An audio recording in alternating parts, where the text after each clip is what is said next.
Hello అండి, గోవాలో ఇది మా డే 4. సో ఇంతకుముందు పెట్టిన వీడియోస్ ఎవరైతే చూడలేదో ఆ వీడియోస్ అయితే చూసేయండి. సో ఈ రోజు లాస్ట్ డే మాకు గోవాలో. మార్నింగే మేము 11 o'clockకి చెక్అవుట్ చేయాలి. సో ముందే అడిగాము మేము వాళ్ళని లేట్ చెక్అవుట్ చేస్తాము అని. సో వాళ్ళైతే యాక్సెప్ట్ చేయలేదు. లాస్ట్ అయితే 12 వరకు అయితే ఓకే అని చెప్పారు. మాకు యాక్చువల్గా ఈవినింగ్ 5:30కి అయితే బస్ ఉంది. సో ఇంకా కొంచెం లేట్ అయితే బెటర్ కదా అని అడిగితే సో వాళ్ళైతే యాక్సెప్ట్ చేయట్లేదు.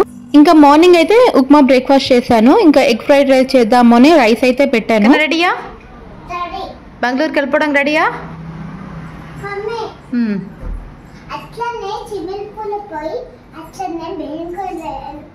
సరే, మనం బస్ వచ్చే వరకు స్విమ్మింగ్ పూల్ పోయి వెళ్దాం, ఓకేనా? డన్. సో ఇప్పుడు టైం అయితే 12 అవుతుంది. మా బ్రేక్ఫాస్ట్ అయితే కంప్లీట్ చేసుకున్నాం. సో ఇంకా బ్రేక్ఫాస్ట్ చేసేసరికి లేట్ అయిపోయింది కదా అని లంచ్ అయితే ఇంకా మేము బాక్స్ లో పెట్టుకొని తీసుకెళ్తున్నాం. సో ముందే ఇంకా రిసెప్షన్ లో లేట్ చెక్అవుట్ అని అడిగాం కదా, సో వాళ్ళైతే పర్మిషన్ ఇవ్వలేదు. ఇంకా వాళ్ళే మాకు అడ్వైస్ ఇచ్చారు ఏంటంటే, సో ఇక్కడ వెయిటింగ్ రూమ్ అయితే ఉంటుంది. సో మీరు అక్కడ స్టే చేయొచ్చు. మీరు ఇంకా ఈవినింగ్ టైం బస్ అన్నారు కదా, సో అప్పటి వరకు అయితే అక్కడ వెయిట్ చేయండి, పర్లేదు అని చెప్పారు. సో ఇంకా వెయిటింగ్ రూమ్ అంటే చాలా మంది ఉంటారు కదా, ఇంకా కంఫర్ట్ ఉంటుందా ఉండదా అని అనుకున్నాము. బట్ ఎలా ఉన్నా తప్పదు కదా, ఇంకా ఉండాలి.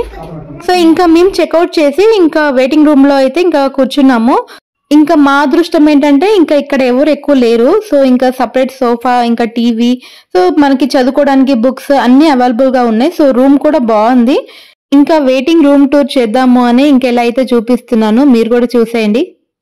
ఇక్కడ ఈ వెయిటింగ్ రూమ్ లో నాకు ఇంకొకటి బాగా నచ్చింది ఏంటంటే, మేము ఆల్మోస్ట్ 4 hours ఉన్నాము. సో ఆ 4 hours లో ఏంటంటే ఒక 5-6 times క్లీన్ చేశారు. ఇంకా వాష్రూమ్స్ కూడా 2 to 3 times అయితే క్లీన్ చేశారు. సో నార్మల్ గా మనం రూమ్ లో ఉన్నా కూడా ఓన్లీ వన్స్ అయితే వస్తారు. బట్ ఇక్కడ వెయిటింగ్ రూమ్ లో ఎవ్రీ ½ an hour ఒకసారి వచ్చి క్లీన్ చేస్తున్నారు. సో నాకైతే బాగా అనిపించింది అదైతే. ఇప్పుడు మేము ఉన్నది సౌత్ గోవాలో. ఇంకా మాకు బస్సు ఉన్నది ఈవినింగ్ 5:30కి పనాజీ. సో అక్కడికైతే నార్త్ గోవాకి అయితే వెళ్ళాలి. సో ఈవినింగ్ 5:30కి అట్లీస్ట్ మనం ఒక 40 minutes బిఫోర్ అయితే ఉండాలి. సో ఇంకా 4 hours టైం ఉంది కదా, ఇంకా ఆ టైం వరకు ఏం చేద్దాము అని ఇంకా మేము ఈ ఉన్న 4 days లో మేము స్విమ్మింగ్ పూల్ అయితే ఎప్పుడు వెళ్ళలేదు.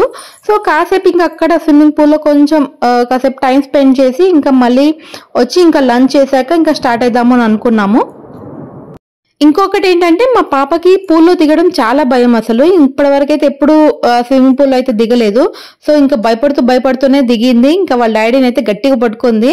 సో ఇంకా అలా కాసేపు అయిపోతే మేము టైం స్పెండ్ చేసి ఇంకా రిటర్న్ వచ్చి మేము ఇంకా లంచ్ చేసి అయితే స్టార్ట్ అయ్యాము. ఇక్కడ మనకి ఊబర్, ఓలా లాంటివి అయితే చాలా ఉంటాయి కదా మనకి అవైలబుల్ గా. మళ్ళీ ఇంకా బెంగళూరులో అయితే నమ్మయాత్రి అని ఇంకొక యాప్ కూడా ఉంది. సో మనకి చాలా కంఫర్ట్ ఉంటుంది ఇంకా ఎక్కడికంటే అక్కడ ట్రావెల్ చేయడానికి. బట్ ఇక్కడ గోవాలో అస్సలు అలా కంఫర్ట్ ఉండదు. వాళ్ళు మనకి ఎంత ప్రైస్ చెప్తే అంతే ఇంకా లాస్ట్. సో మాకు సౌత్ గోవా నుంచి నార్త్ గోవాకి వెళ్ళడానికి ఆల్మోస్ట్ 2000 తీసుకున్నారు, ఇంకా 30 kilometers కి. అదే మనకి ఇక్కడ బెంగళూరులో అయితే ఇది 30 kilometers కి 600 to 700 rupees అయితే ఛార్జ్ చేస్తారు. ఇంకా గోవాలో ఇది ఒక్కటి డిఫాల్ట్ అని చెప్పుకోవాలి. ఇంకా ప్రైవేట్ వెహికల్స్ అయితే చాలా ఛార్జ్ చేస్తారు. సో మేము ఫైనల్ గా పనాజీ బస్ స్టాండ్ కి అయితే వచ్చాము. ఇక్కడికి వచ్చాక తెలిసింది ఏంటంటే, నా పేరు టికెట్ మీద చైతు తెలుగు అమ్మాయి అని నా యూట్యూబ్ ఛానల్ పేరు అయితే పడింది. నేనే టికెట్ బుక్ చేశాను. బట్ నాకైతే అస్సలు ఐడియా లేదు.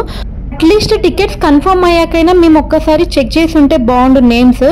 బట్ ఎప్పుడు చెక్ చేస్తాము, కానీ ఈసారి ఎందుకో మేము చెక్ చేయలేదు. ఎందుకంటే మాకు ఒక డిసప్పాయింట్ ఏంటంటే, మేము బిఫోర్ డే మేము తత్కాల్లో ట్రైన్స్ అయితే ట్రై చేసాము.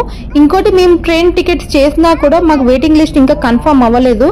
సో అదొక డిసప్పాయింట్. ఇంకోటి ఏంటంటే తత్కాల్లో కూడా ఇంకా బుక్ అవ్వలేదు, అదొక డిసప్పాయింట్ అని.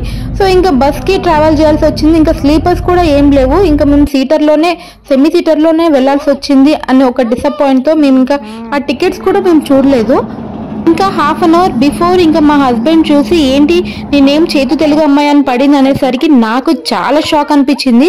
ఫస్ట్ షాక్ కాదు, నాకు చాలా భయం వేసింది. అసలు ఫస్ట్ వాళ్ళు అక్సెప్ట్ చేస్తారా చెయ్యరా, ఇంకా ఇంత నైట్ అయింది, ఇంకా ఎలా వెళ్తాం పాపని పట్టుకొని, ఇంకా రూమ్ కూడా వేకెట్ చేసామని ఎన్నో థాట్స్ వచ్చేసింది నాకైతే మైండ్ లో.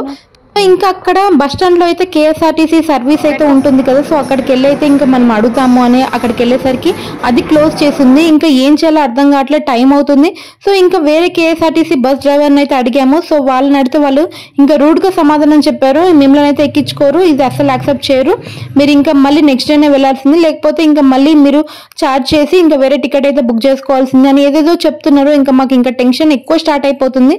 సో ఇంకా చేసేది ఏం లేక ఇంకా డైరెక్ట్ గా ఇంకా ఏదైనా కానీ ఇంకా వెళ్ళి ఒకసారి ఇంకా డ్రైవర్ని అడిగేద్దాము అని అనుకున్నాము. సో ఇంకా డ్రైవర్కి అయితే చూపించాము, ఇంకా డ్రైవర్ అయితే ఆధార్ కార్డు అడిగాడు. సో మా అదృష్టం ఏంటంటే ఇంకా ప్రైమరీ నేమ్ ఎవరైతే ఉన్నారో వాళ్ళది మాత్రమే అడిగారు. ఇంకా ప్రైమరీ మా హస్బెండ్ నేమ్ అయితే ఉంది, సెకండ్ నా నేమ్ ఉంది. సో అప్పుడప్పుడు నేనేం చేస్తానంటే ఫస్ట్ నా నేమ్ పెడతాను, సెకండ్ మా హస్బెండ్ పెడతాను. సో ఈసారి నా అదృష్టం ఏంటంటే ఫస్ట్ మా హస్బెండ్ది పెట్టాను, సెకండ్ నాది పెట్టాను. సో ఇంకా అలా కలిసి వచ్చింది. ఇంకా భయపడకుండానే నేనైతే బస్ ఎక్కాను. సో బస్ అయితే మూవ్ అయ్యేంత వరకు నాకు కొంచెం టెన్షన్ గానే ఉంది. సో కొంచెం బస్ అయితే మూవ్ అయ్యాక నాకైతే చాలా రిలీఫ్ అనిపించింది. సో ఇంకా 10 o'clock అయితే ఇంకా మాకు డిన్నర్ కి అయితే స్టాప్ చేశారు ఇక్కడ హోటల్లో. ఇంకా మేము డిన్నర్ చేయలేదు కదా, ఇంకా లైట్ గా డిన్నర్ చేద్దామని ఇంకా పన్నీర్ బిర్యానీ అయితే పెట్టాము. సో ఇంకా మా ముగ్గురికి అయితే ఒకటే ప్లేట్ పెట్టాము, అసలు టేస్ట్ ఎలా ఉంటుందని. బట్ మేము ఎక్స్పెక్ట్ చేసిన టేస్టే ఉంది, అస్సలు బాగాలేదు. మా డిన్నర్ కంప్లీట్ చేశాక ఇంకా మేము బస్సులో ఎక్కి అయితే కూర్చున్నాము. సో కూర్చున్నాక తెలిసింది ఏంటంటే ఇక్కడ టైర్ పంచర్ అయింది. సో ఇంకా బస్ స్టార్ట్ అవడమే హాఫ్ అన్ అవర్ లేట్గా స్టార్ట్ అయింది. ఇంకా అక్కడే లేట్ అంటే ఇంకా మళ్ళీ ఇక్కడికి వచ్చాక సో ఇదొక 2 hours లేట్ అనమాట. సో ఆల్మోస్ట్ ఇంకా మేము 11:30, 12 o'clock అయితే స్టార్ట్ అయ్యాము ఇక్కడ నుంచి. సో ఓవరాల్గా ఇది మా గోవా టు బెంగళూరు జర్నీ అయితే. సో ఇంకా జర్నీ ఎలా జరిగిందంటే చాలా కష్టంగా జరిగిందని చెప్పుకోవాలి. ఎందుకంటే ఇంకా పాపని కంప్లీట్గా మా మీదే కూర్చోబెట్టుకోవాలి. ఇంకా స్లీపర్ అయినా పర్లేదు, ఇది సెమీ స్లీపర్ కాబట్టి ఓవర్ నైట్ కూర్చోబెట్టుకోవాలంటే చాలా కష్టం అని చెప్పుకోవాలి. ఎందుకంటే ఇంకోసారి సెమీ స్లీపర్లో కానీ సీటర్లో కానీ లాంగ్ జర్నీకి ఇంకా పాపని పట్టుకొని అస్సలు రావద్దు అనిపించింది. ఇంకా నా ఒపీనియన్ ఏంటంటే ఇంకా పిల్లలు ఉంటే కంపల్సరీ ట్రైన్ అయినా లేకపోతే ఫ్లైట్ అయినా చాలా బెటర్. సో ఇంకా వీళ్ళకి వాష్రూమ్ వెళ్ళాలన్నా బస్లో అస్సలు అయితే కంఫర్ట్ ఉండదు. సో ఇదండి మా గోవా టు బెంగళూరు అయితే. సో మీకు నచ్చితే ప్లీజ్ లైక్ చేయండి, ఫర్దర్లో మా వీడియోస్ చూడాలంటే సబ్స్క్రైబ్ చేయండి, షేర్ చేయండి. Thank you.